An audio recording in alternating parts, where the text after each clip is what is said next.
Assalamualaikum warahmatullahi wabarakatuh. Perkenalkan, kami dari kelompok 4 kelas D ingin memaparkan mengenai materi Distribusi frekuensi. Sebelumnya, perkenalkan, saya Muhammad Irfan Fadilah. Saya Naneng Sinta Putri. Saya Fitri Stefani Anwar. Saya Tina Anita. Saya Yuna Nursala Putri. Saya Adi Setiawan. Selamat menyaksikan. Baik, yang pertama itu ada mengenai pengertian tentang distribusi frekuensi, di mana di distribusi frekuensi ini ada 3 bagian. Yang pertama ada data mentah, yaitu data pertama yang diperoleh pada saat observasi, di mana data ini belum disusun secara numerik. Nah, contohnya ketika teman-teman observasi mengenai data tinggi badan siswa dengan urutan sesuai absensi. Nah, selanjutnya itu ada raw data, di mana ini adalah data mentah terkadang disusun secara naik atau turun. Nah, penyajiannya tersebut dinamakan array, di mana di array ini ada rentang. Nah, rentang itu selisih antara nilai data terbesar dan data terkecil. Nah, rentang ini sangat penting dalam distribusi frekuensi. Nah, selanjutnya yaitu ada tabel frekuensi, di mana tabel ini akan menyajikan kelas-kelas dan beserta frekuensinya yang teman-teman Anda sudah observasi. Next. Selanjutnya ada istilah pada distribusi frekuensi. Yang pertama ada interval kelas, di mana interval kelas yaitu interval yang diberikan untuk menetapkan kelas-kelas dalam distribusi. Contohnya di sini ada tabel yaitu ada tinggi badan 60 sampai 62, itu dinamakan interval kelas. Yang kedua ada batas kelas, di mana batas kelas adalah bilangan terkecil dan terbesar sesungguhnya yang masuk ke dalam kelas interval tertentu. Nah, contohnya ini ada kelas 60 sampai 62 dan 60 itu batas kelas terkecil dan 62 itu batas kelas terbesar. Yang ketiga ada lebar interval kelas, di mana selisih antara batas atas dan batas bawah. Nih contohnya, lebar interval pada kelas 60 sampai 62 adalah 62,5 dikurangi 59,5 sama dengan 3. Nah, selanjutnya itu ada tanda kelas, di mana tanda kelas ini adalah titik tengah interval kelas.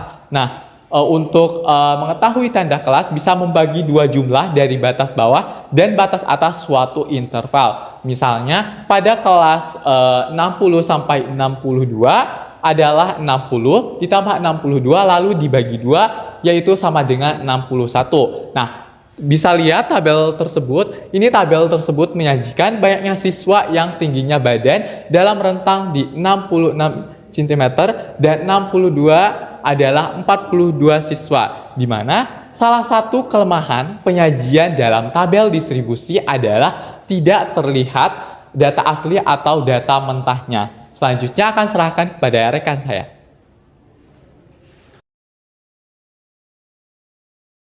Nah, yang selanjutnya yaitu ada langkah-langkah dalam membuat tabel frekuensi. Di sini yaitu ada 7 langkah, yang mana yang pertama tetapkan data terbesar dan data terkecil, lalu tentukan range atau jaraknya. Lalu di langkah kedua, buatlah interval kelas dengan ukuran yang sama. Jika tidak memungkinkan, gunakan ukuran yang berbeda. Jumlah interval pada umumnya yaitu dari 5 sampai 20 saja, disesuaikan dengan banyaknya data. Lalu di langkah yang ketiga, hitunglah lebar interval kelas. Nah, banyak interval kelas yaitu rumusnya D sama dengan range dibagi banyak interval kelas. Kalau perlu maka dapat dibulatkan.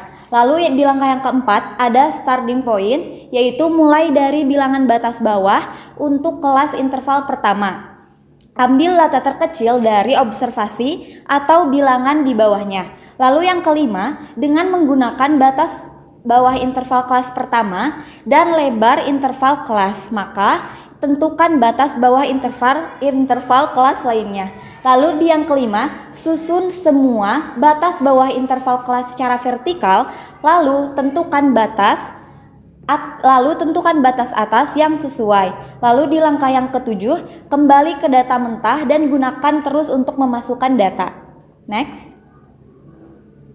Nah, di sini ada langkah-langkah dalam menyusun distribusi frekuensi, yaitu yang pertama dengan mengurutkan dari data terkecil sampai data terbesar. Lalu yang kedua, hitung jarak atau rentang. Di sini rumusnya R sama dengan data tertinggi dikurangi data terendah.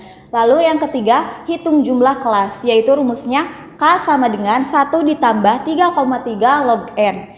Lalu setelah itu menghitung panjang kelas, yaitu rumusnya P sama dengan rentangan dibagi jumlah kelas.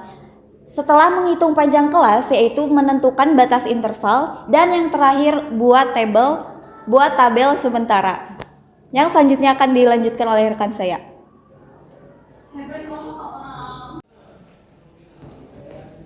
Baik, untuk selanjutnya adalah contoh soal.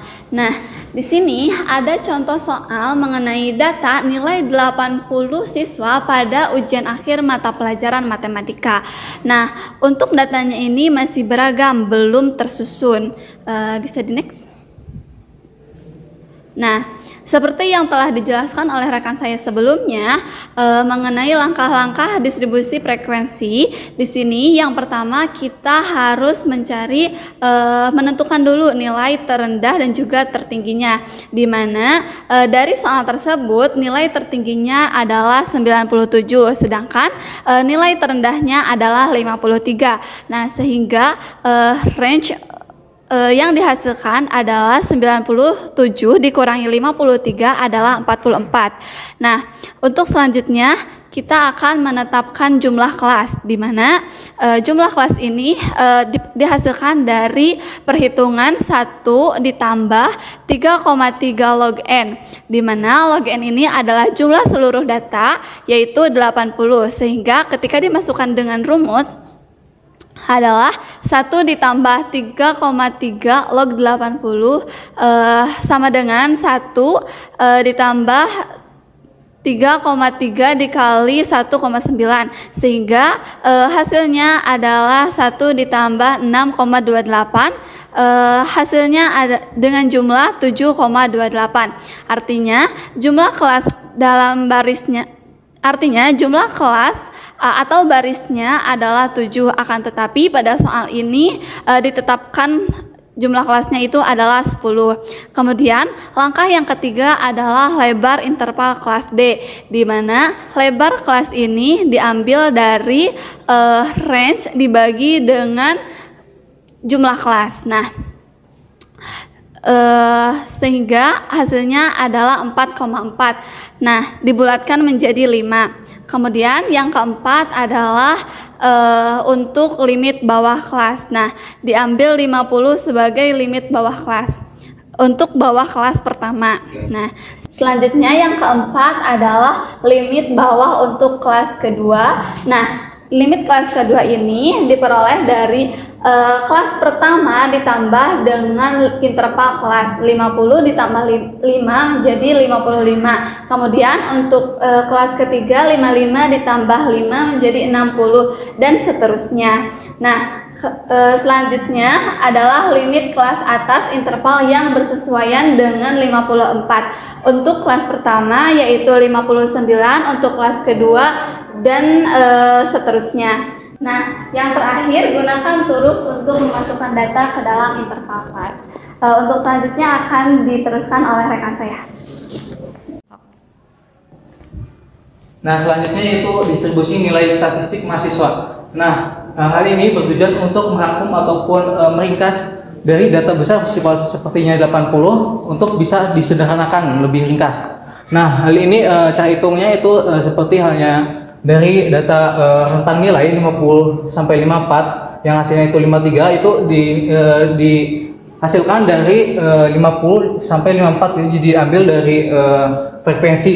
Itu kenapa pilih 1, karena frekuensinya juga 1. Nah, selanjutnya itu ada 55 sampai 59. Itu kenapa ada 2 nilainya, yaitu 59 dan 57, dikarenakan dari rentang nilainya juga ada 55 sampai 59 dan juga frekuensinya juga ada 2. Nah, juga hal yang lain misalnya seperti 60 sampai 64 itu juga sama, harus ada frekuensinya 11. Jadi jumlah dari 60 sampai 64 juga harus ada 11 jika mengambil dari data mentah.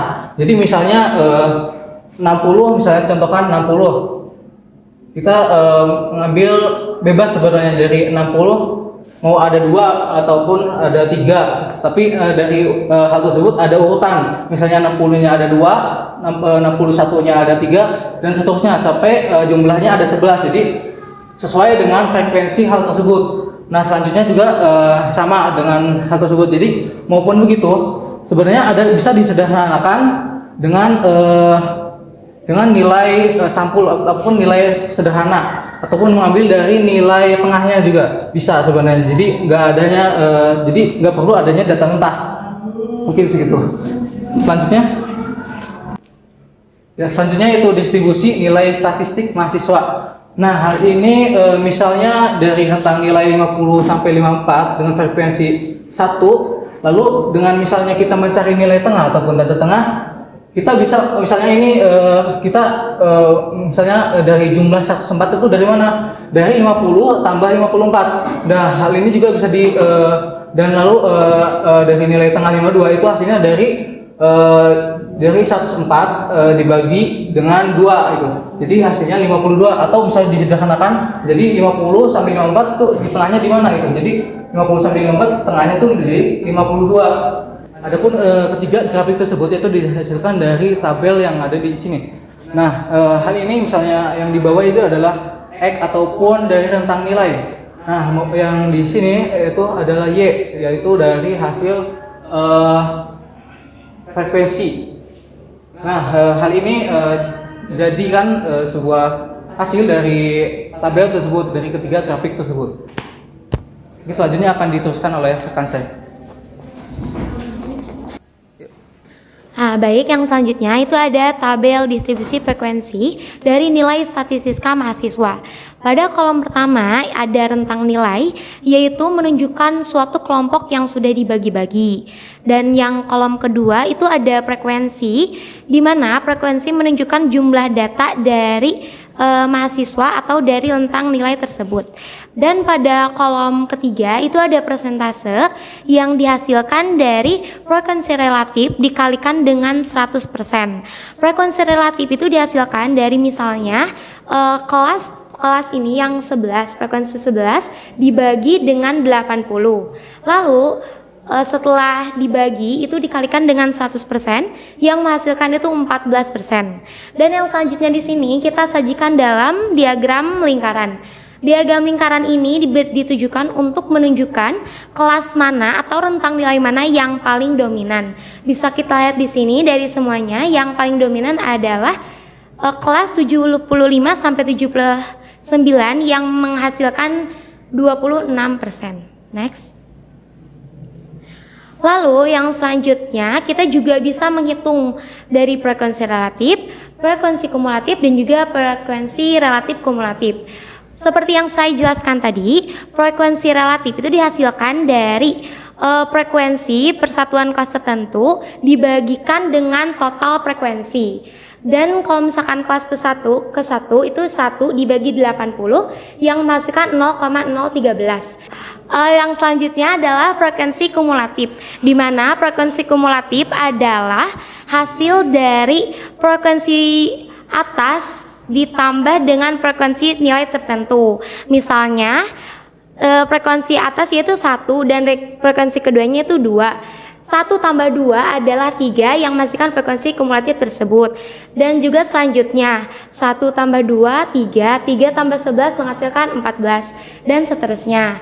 Lalu yang terakhir ada frekuensi relatif kumulatif yang dihasilkan dari frekuensi relatif ditambah kelas yang bawah seperti yang tadi. Contohnya 0,13 ditambah 0,25 menghasilkan 0,038, dan juga seterusnya. Baik, yang selanjutnya itu akan dijelaskan oleh rekan saya.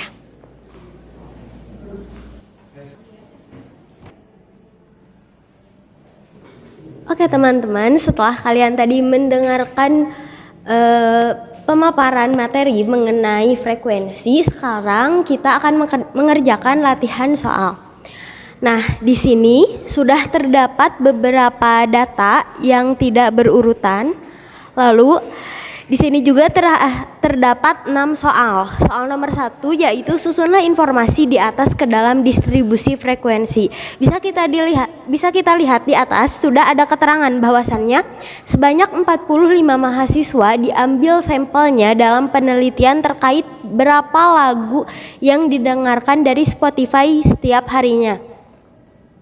Berarti sudah kita ketahui bahwasannya data dalam tabel ini terdapat 45 data.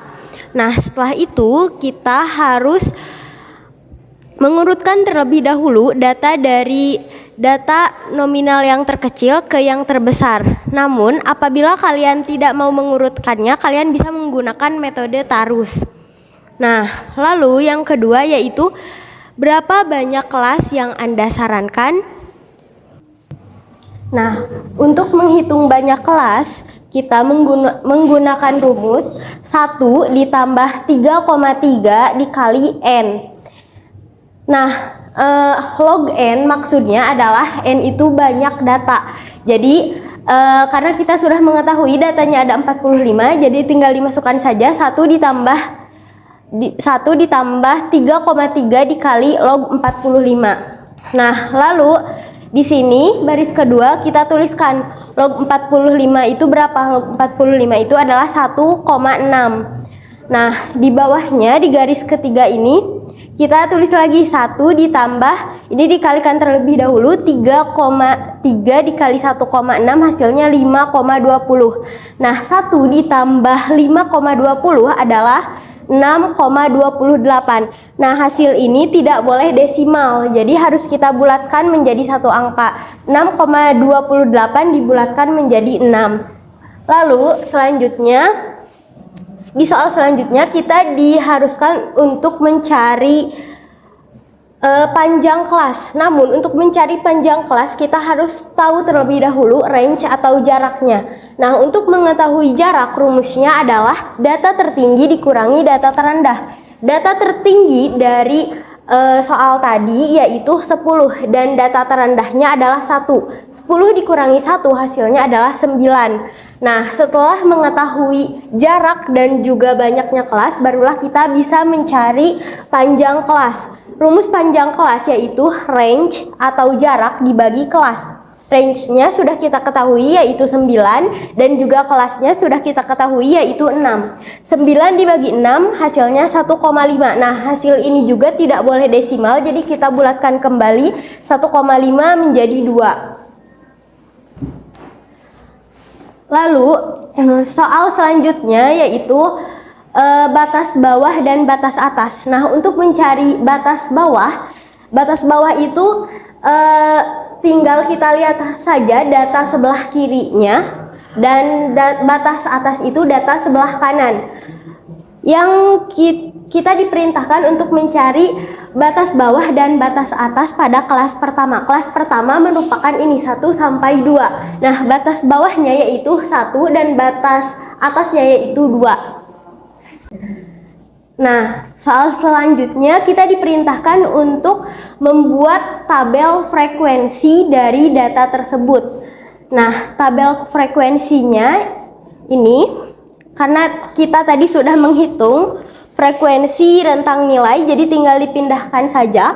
Lalu tabel selanjutnya yaitu frekuensi relatif. Nah, untuk mencari frekuensi relatif adalah frekuensi dibagi banyaknya data dan hasilnya ini. Begitupun rentang kelas selanjutnya sama. Lalu untuk mencari frekuensi kumulatif kita tinggal menambahkan saja. Nah, misal ini frekuensi kumulatifnya 2 sama dengan frekuensi awal karena tidak ada data yang ditambahkan. Untuk frekuensi kumulatif baris kedua 15. Mengapa 15? Karena awalnya frekuensi ini ditambah dengan baris frekuensi kedua di sini 13 ditambah 2. Yang ini juga 15 ditambah 14 hasilnya 29 dan begitupun seterusnya. Nah, untuk mencari frekuensi relatif kumulatif sama seperti frekuensi kumulatif, namun yang ditambahkan adalah yang ini frekuensi relatif. Nah, 0,044 sama ya dengan yang ini, namun yang baris kedua itu berbeda dengan ini karena ini merupakan hasil penjumlahan dari baris ini dengan baris ini. Begitupun sampai ke akhir itu sama caranya dijumlahkan. Nah, untuk diagram lingkaran ini bisa kita buat apabila kita telah membuat persenannya. Nah, lalu untuk interpretasi dari data tadi yaitu dapat kita simpulkan bahwasannya kebanyakan mahasiswa mendengarkan lagu itu pada rentang sedang, yaitu dari rentang 3 sampai dengan 8, yang dimana rentang paling banyak adalah rentang 5 sampai 6, yaitu sebanyak 31%, dan juga data terbanyak kedua yaitu 3 sampai 4 sebanyak 29%, dan data ketiga terbanyak yaitu data yang ini 7 sampai 8 sebanyak 27%. Sekian pemaparan materi mengenai distribusi frekuensi dari kami. Terima kasih. Semoga bermanfaat. Wassalamualaikum warahmatullahi wabarakatuh.